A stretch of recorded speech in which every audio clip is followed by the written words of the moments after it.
সময় দর্শক, আমরা দেখতে পাচ্ছি ইতিমধ্যে শেরপুর ধনুর থেকে 5 আসন থেকে তৈবুর রহমানের নেতৃত্বে আমরা আজকে দেখতে পাচ্ছি জামাতের মহিলা বিভাগ থেকে আজকে যে প্রতিবাদ হবে ডক্টর শফিকুর রহমানের কে যে আইডি থেকে মহিলাদের নিয়ে বা মা বোনদের নিয়ে যে কুরুত্বপূর্ণ বক্তব্য দিয়েছিলেন এবং হ্যাক করে সেই বিষয়ে আজকে প্রতিবাদ করছেন।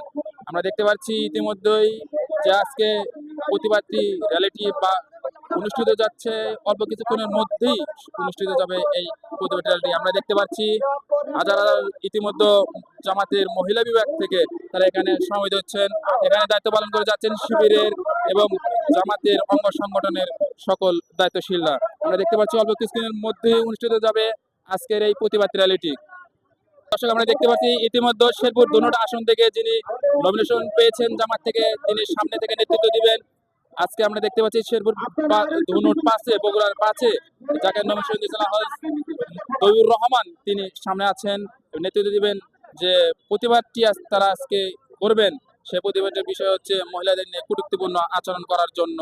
আমরা দেখতে পাচ্ছি ইতিমধ্যেই এই যে পূর্ব মুহূর্ত আজকে যে র্যালিটি অনুষ্ঠিত হবে সেই পূর্ব মুহূর্ত আগ মুহূর্তে প্রস্তুতি চলছে, অল্প কিছুক্ষণের মধ্যে অনুষ্ঠিত যাবে আজকের এই প্রতিবাদ র্যালিটি।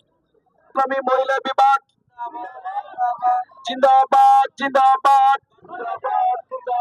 বাংলাদেশ জামাত ইসলামী মহিলা বিভাগ। নারীদের উপর হামলা কেন? প্রশাসন জবাব চাই। নারীদের উপর হামলা কেন? নারীদের হেনস্থা বন্ধ করো, করতে হবে করতে হবে।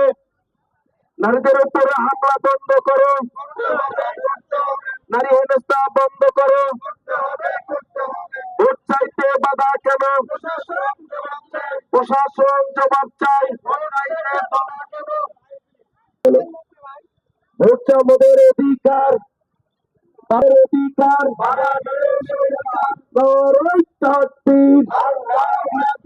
নারী হেনস্থা বন্ধ করো, করতে হবে করতে হবে। ভোট চাইতে বাধা কেন? প্রশাসন জবাব চাই। নারীদের উপর হামলা কেন? প্রশাসন জবাব চাই। হচ্ছে আমাদের অধিকার, বাধা দিলে স্বৈরাচার, বাধা দিলে স্বৈরাচার। নারায়ে তাকবীর, বাংলাদেশ জামাত ইসলামী মহিলা বিভাগ